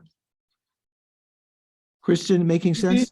Indeed, Oh, no, it is, but it is my thinking mudra. But I do have a question, which is, I'm really not certain what the difference is between the definition in the Treasury of Abhidharma and the definition of Chandrakirti.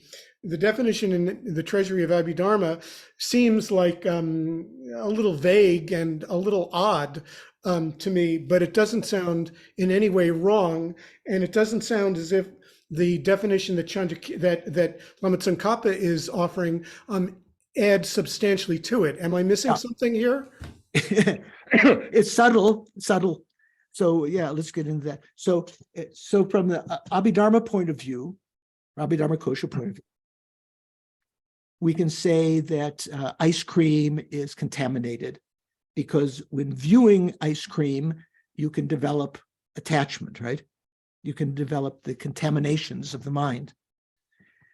Also, we talk about the contaminated aggregates. Have you heard that term before? Where did Richard? Oh, there's Richard. Yeah, contaminated aggregates. We talk about the contaminated, appropriated aggregates. Two different words. Contaminated means that from the Abhidharma point of view, means that in observing them, they're susceptible to generating delusions. Right? You see someone's form aggregate and say, "Wow, that's nice." You know, you can develop attachment and so forth. And appropriated means those aggregates which were appropriated, that means grasped by ignorance at the time of conception. They're appropriated in that we got those aggregates due to, they weren't ours to begin with. Like say the government appropriates your property, right? It's your property until the government comes and takes it away. So the egg and sperm, before your subtle mind entered into that and appropriated it, were not yours, right? Now they're called yours, your body aggregate or something like that, as it expands and so forth. So here, Lama Tsong Khapa seems to be saying that, he says, our own position, Prasangika position, is that what is contaminated is tainted either by ignorance grasping at true existence or the imprints of such ignorance. The wisdom, the wisdom of Gnosis, free of such a taint, is uncontaminated. He seems to be talking about contaminated and uncontaminated only referring to mental consciousness. But different scholars interpret this differently. Say, for instance, from the Prasangika point of view, you can still talk about contaminated phenomena, exterior, like the ice cream is contaminated, because to your mental consciousness, which is, well, let's say your eye consciousness is perceiving that, and then so your eye consciousness is contaminated by the imprint of ignorance, right? So that's why it appears to your eye consciousness, even without you deciding anything about it, it appears to be inherently existent. So it can be applied also to outer phenomena, in that your contaminated gnosis, it's contaminated by delusion, the seeds of delusion, and the imprints of delusions. That contaminated consciousness perceives those things. So those things could be called contaminated from that point of view, from the Prasangika point of view. From the Vaibhashika point of view, they're contaminated from their own side. Because they're kind of they're inherently existing out there from the Vaibhashika point of view. And it's their very nature to be an irritant, that give rise to contaminations. So a little bit difference there. So this particular section in the text, as Brother Shanka asks last time, could we go over this again? It's quite a bit subtle, and scholars have different views about it. So in general, Lama Tsongkhapa seems to be saying uncontaminated only refers to gnosis.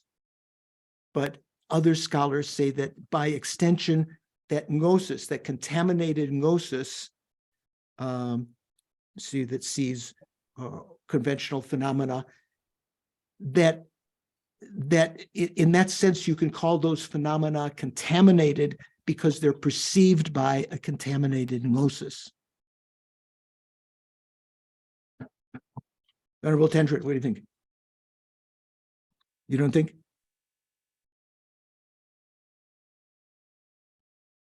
Can you unmute? Think, but you do think, yeah. Yeah, but it's always just difficult to keep all the different tenant views and how they affect all these different commentaries and texts. So right. Slowly, I'm following, I think. Okay, good. So before I go to the next one, Rachel, you have a thought?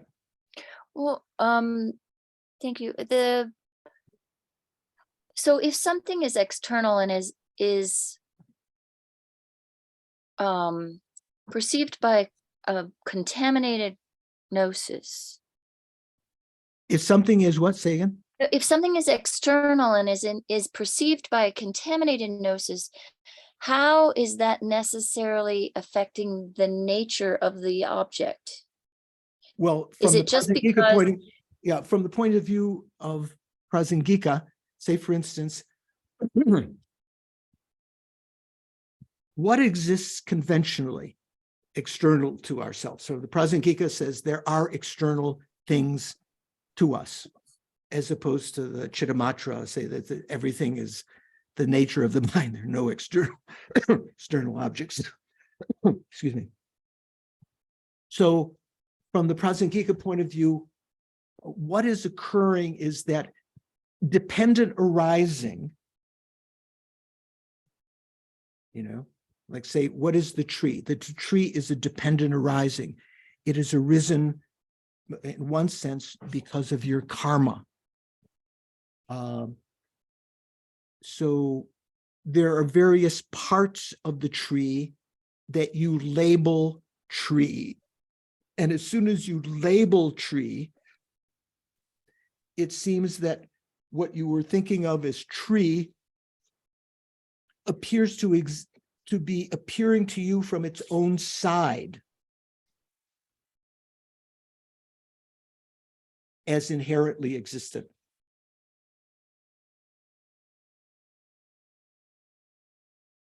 So you have to remind me of your question again.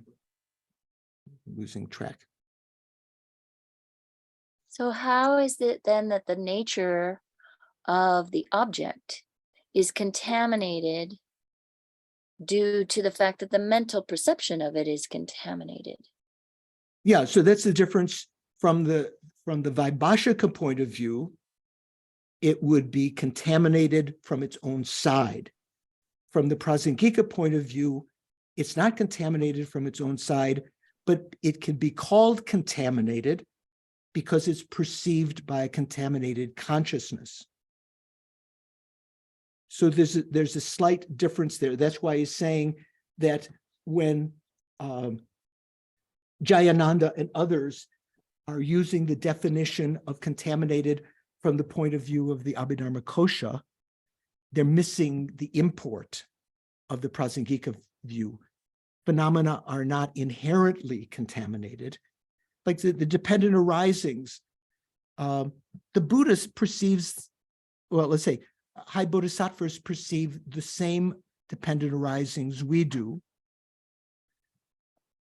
They appear as inherently existent due to the imprints of ignorance, but they don't grasp to them. They are free of the pollution of grasping, ignorance, right? They still have the existence of the imprints that cause those phenomena to appear to be inherently existent.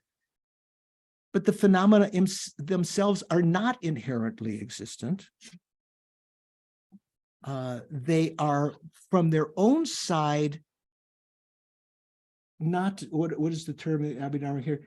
Not suitable to enhance the contaminations.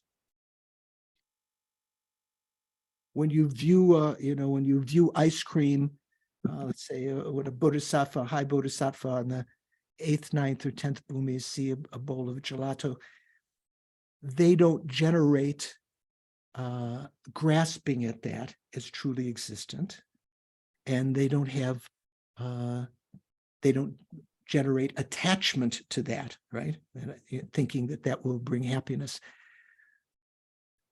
So from that point of view, Lama Tsongkhapa seems to be saying, from the Prasangika point of view, contaminated and uncontaminated just refers to whether the receiving the subjective consciousness is contaminated or not. Whereas the Vaibhashika point of view, Abhidharma Kosha point of view, is that the contaminations abide in the external objects. Does that make sense? Jennifer, what are you thinking?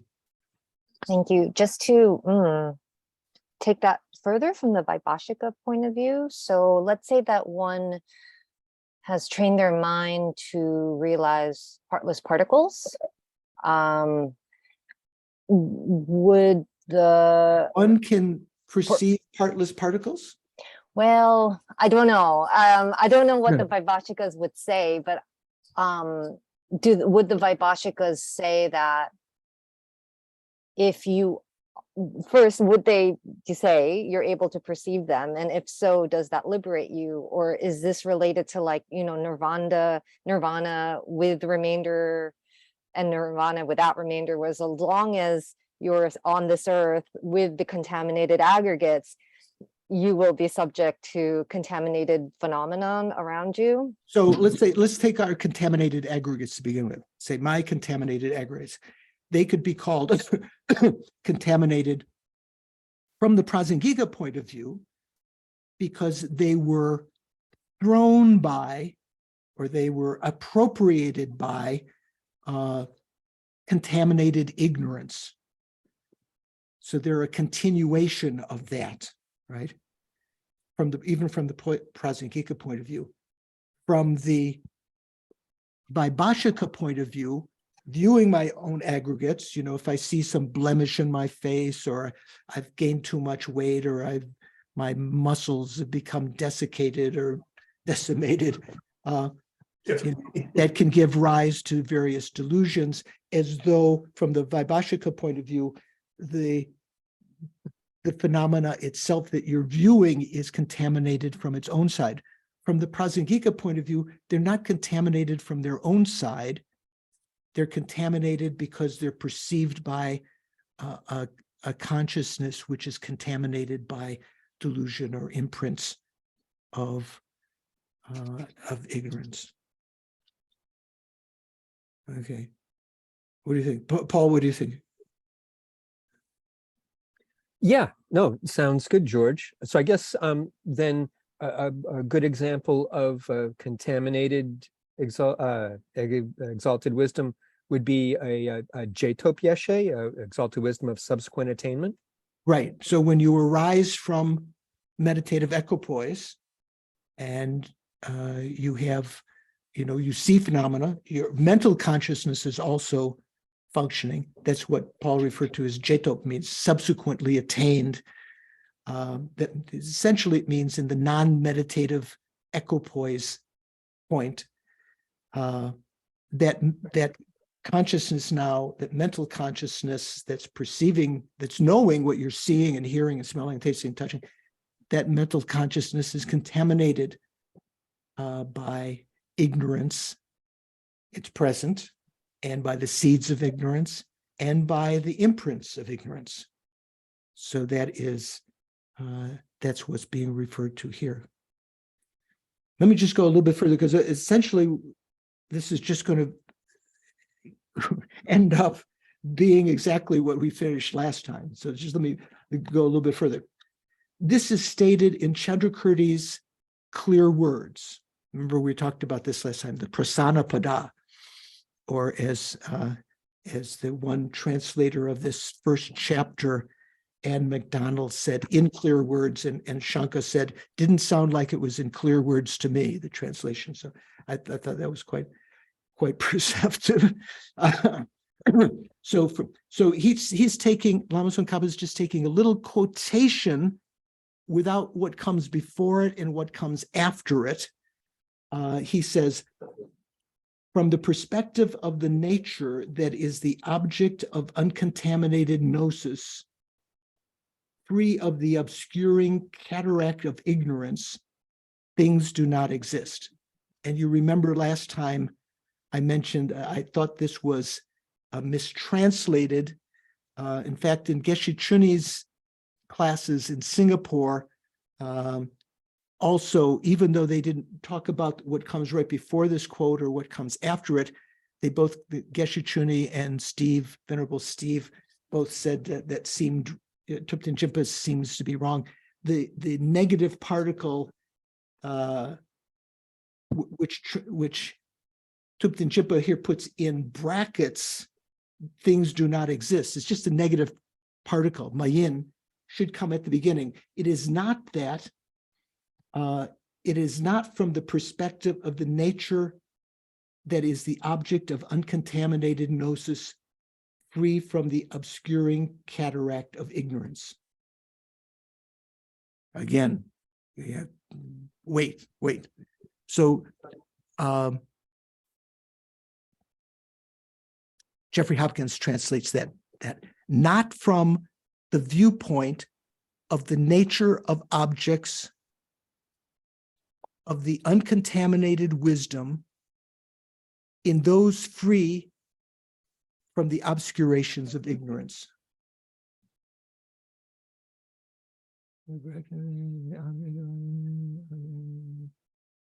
So what is it talking about? It's talking about observing, when you're not in meditative equipoise on emptiness, observing conventional phenomena.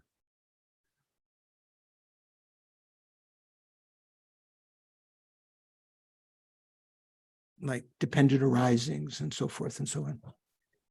So this is saying, not from the viewpoint, the observation of those things is not from the viewpoint of the nature of objects of uncontaminated wisdom in those free from the obscurations of ignorance or the cataract of ignorance. So that what that means is that those phenomena, conventional phenomena that we see, like dependent arisings, are posited from the viewpoint of contaminated consciousness, contaminated gnosis, not from the point of view of uncontaminated gnosis, because uncontaminated gnosis is referring to this meditative equipoise on emptiness when phenomena do not appear. No other phenomena appear other than emptiness. Only thing that's appearing is emptiness. So let me, again, although this is complicated. So this is from the first chapter of Prasana Pada, which is essentially a commentary on the first chapter of Fundamental Wisdom, right? Nagarjuna's text. Prasana Pada is a word commentary. not a meaning commentary. That is to say, it doesn't just give a general meaning of something. It goes over everything that Nagarjuna said and tries to explain the words. So in this first chapter is more or less talking about the salutation in fundamental wisdom, about there is no coming and going and so forth and so on. So Anne MacDonald translates in her in clear words, which nice. She's so giving the section before this, it says, in this regard, these, in other words, the rising and so forth, asserted for dependent arising in the previous canonical statements. So there, just before this point, there were various, statements about phenomena are dependent arisings and so forth. Okay, so that's talking about post-meditation. That's not talking about the meditative equipoise on emptiness, right? In this regard, these, the rising and so forth, asserted for dependent arising in the above canonical statements, have not, this is the not that Jeffrey Hopkins had that Tifton Chippa doesn't put in, have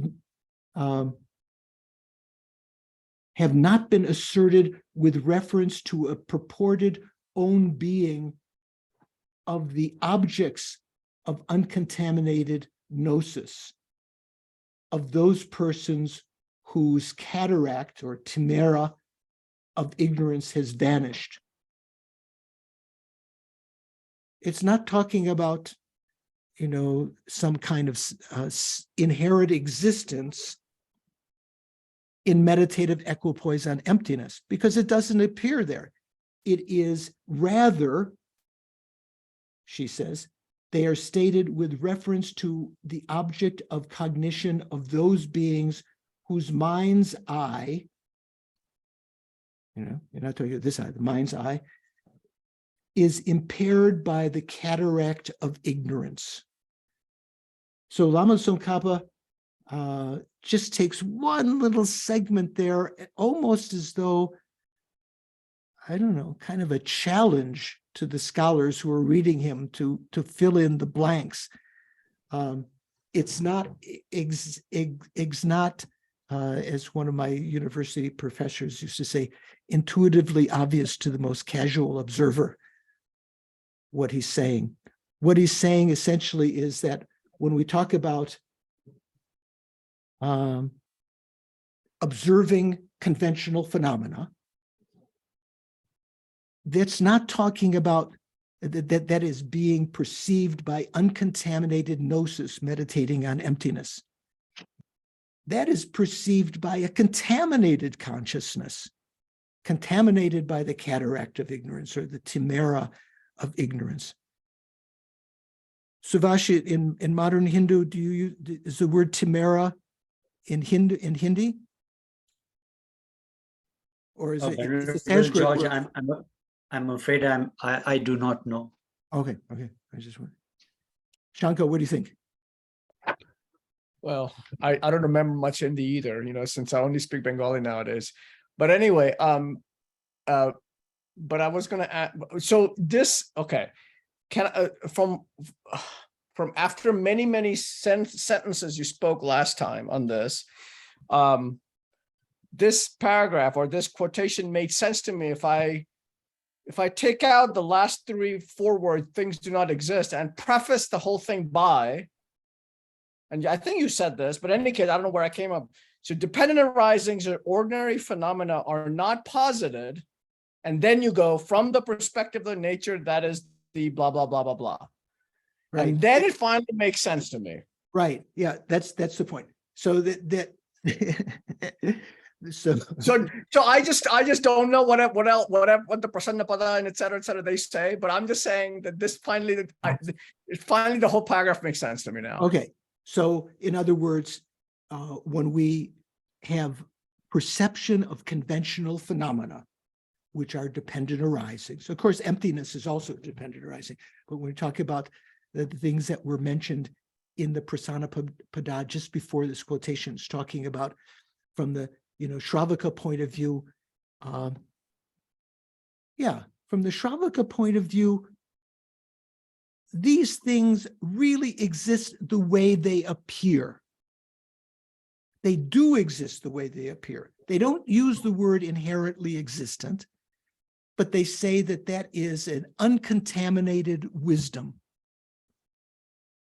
You know, from Shravaka point of view, this uncontaminated wisdom. But from the Prasangika point of view, these things are not perceived by uncontaminated wisdom.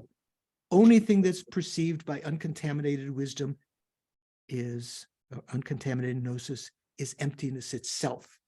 So this is presupposing some knowledge of what the Shravaka system and the let's say the Vaibhashika, Sautrantika, and so forth are saying.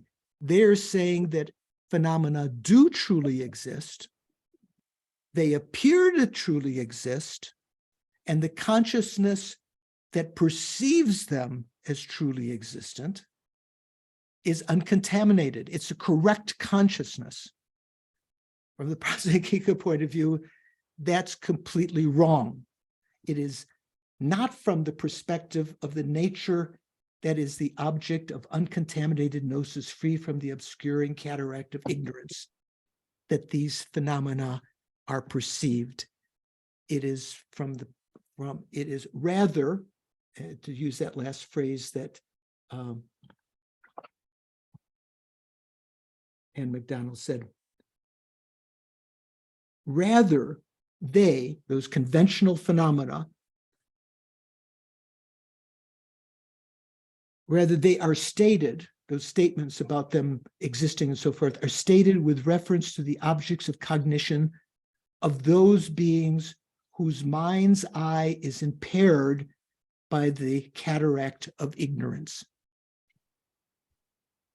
So difficult section. Let me say, Rachel, what do you think?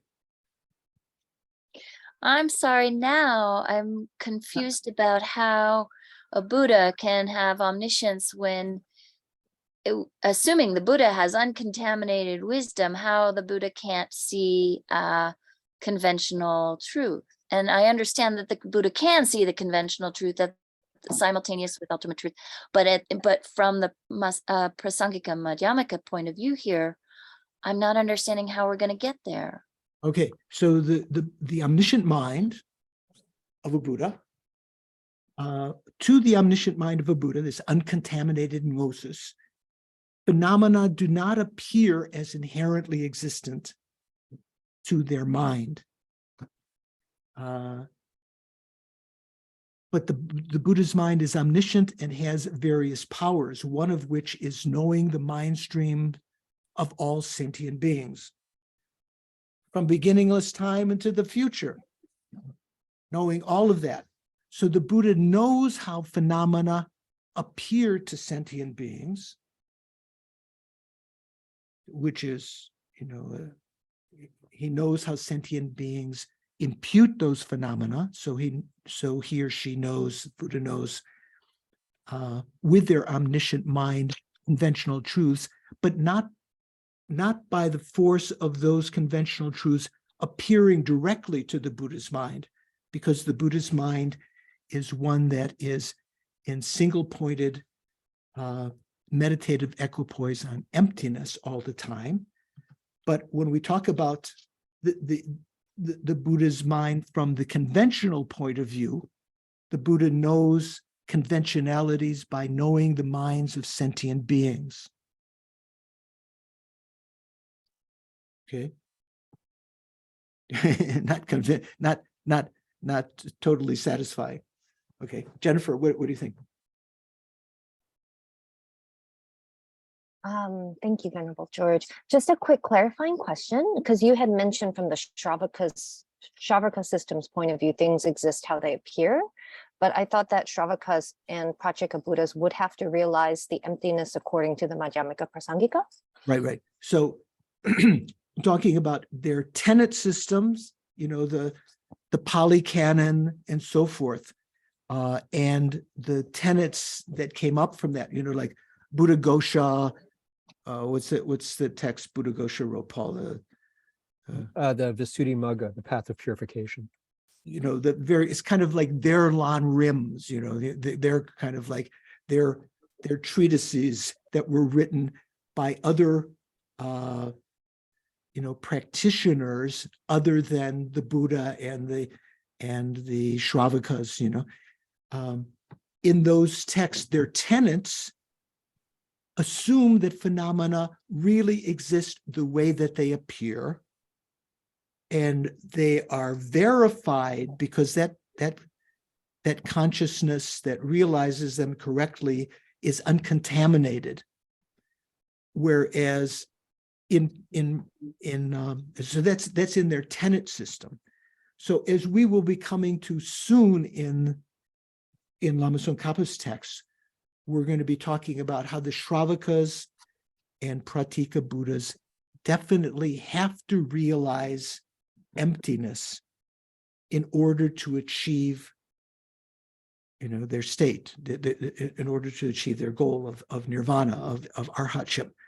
So the question is the difference between what the tenets are teaching and what the practitioners of those systems, they say the Shravakas and Pratika Buddhas, what they actually realize. So there are some quotations that we will talk about that seem to indicate, even in the Hinayana scriptures, in the Pali Canon, that phenomena are empty of inherent existence, although it doesn't state that exactly. It says forms are like foam, you know, things are like plantain trees and things like that. We'll see quite soon. So the doubt arises, how can, by practicing their tenets, how could they have come to the correct realization of emptiness when their tenets are saying that phenomena do exist inherently, do exist truly? So if you've meditated for some time on a sadhana, some your own interpretation of something, you know, like generating yourself as a deity is just preliminary, and you have some misconceptions. But as you meditate on it again and again, your perception, your understanding of that begins to change. And due to the blessings of the Buddhas and the reference to some of these quotations from the Hinayana scriptures, the Shravakas and Pratika Buddhas can get a gross understanding of selflessness of persons. And in continuing to meditate on that, they can eventually, or they must, from the Prasangika point of view, they must eventually realize the lack of inherent existence, the lack of true existence, the emptiness of inherent existence, and so forth.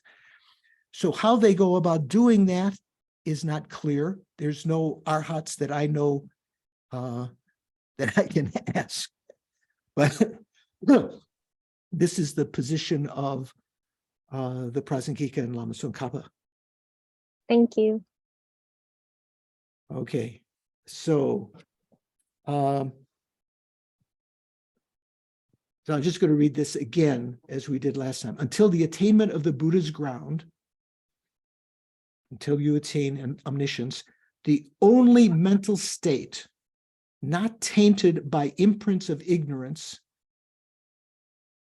is the non-conceptual gnosis of an Arya in meditative equipoise.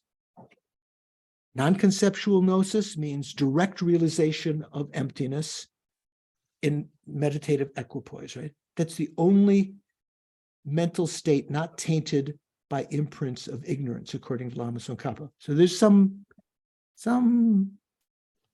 little doubt about that. But anyway, such gnosis comes about only intermittently or alternately. Rachel, we say in Tibetan, that means, you know, you've got the direct realization of emptiness, when it's totally uncontaminated, then you arise from that, and it's no longer uncontaminated. It's contaminated gnosis. You're perceiving phenomena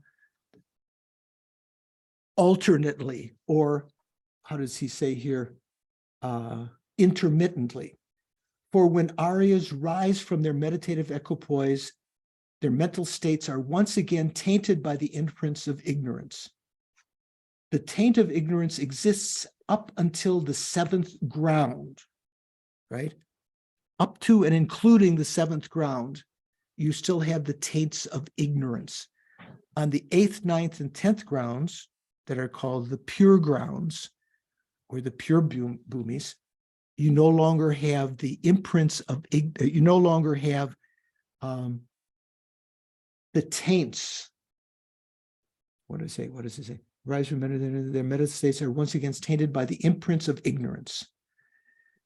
The imprints are there. The taint of ignorance, that's different than the imprint of ignorance. The pollution, the burden of ignorance being there exists up until the seventh ground.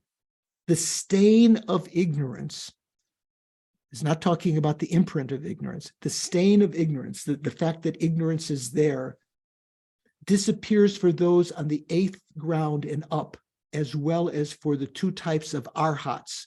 They no longer have the pollution of ignorance.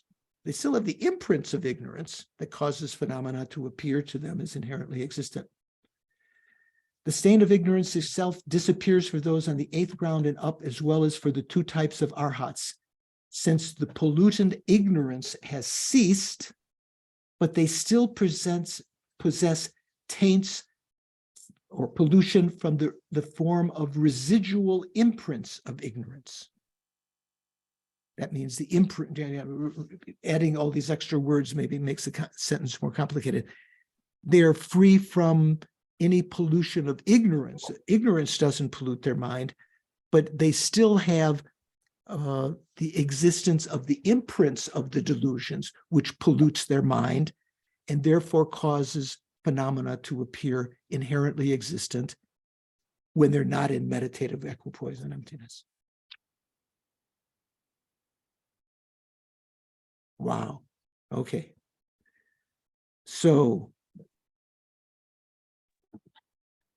I applaud your patience and steadfastness. And we've gone over this twice, so this is a complicated section, even though there's no indication in the text that it's complicated, right? It's just like, oh yeah, this is what Chandrakirti said. It's quite subtle. So we will, excuse me, we'll end here. Shanka, if you'd like to put up the dedication prayers. I was going to ask, how many times do you think we're going to have to go over the 6th ground? Yeah, the 6th ground. Yeah, well, this is actually, some of these things are almost as complicated as things in the 6th ground. Yeah. Okay. Let me share my screen. Yeah, share. Okay.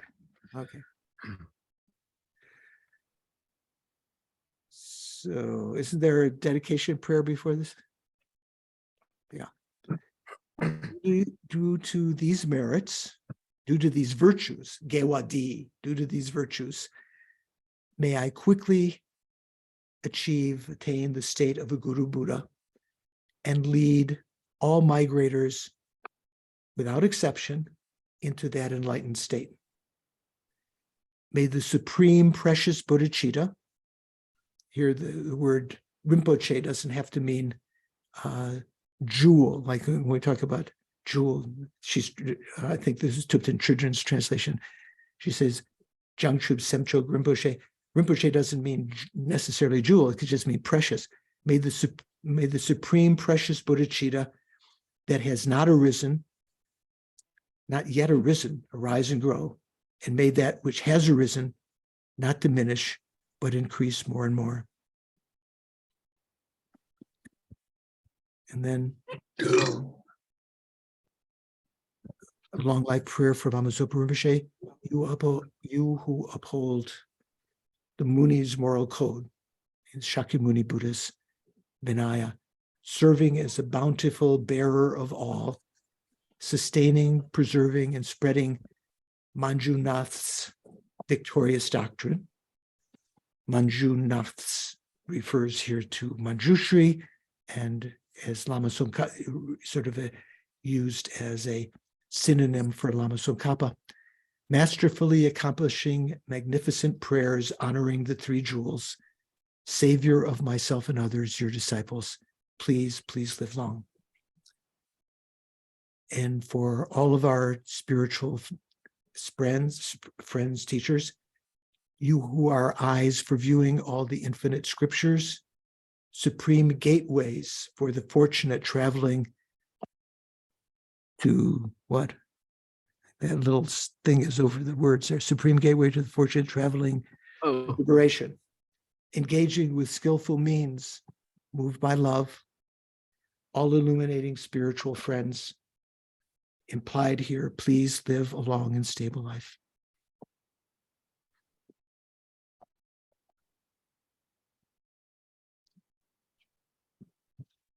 Oh, So with this dedication, let's leave there, not to cause you more fatigue. Take a look at this section, read again, and hopefully we won't review this in any detail next time, but we will continue on. So have a good week, stay safe, and see you soon. Thank you, Venerable George. Thank you, Venerable. Thank you, Venerable George. Healthy, Venerable Thank you, Venerable George. George. thank you, everyone. George.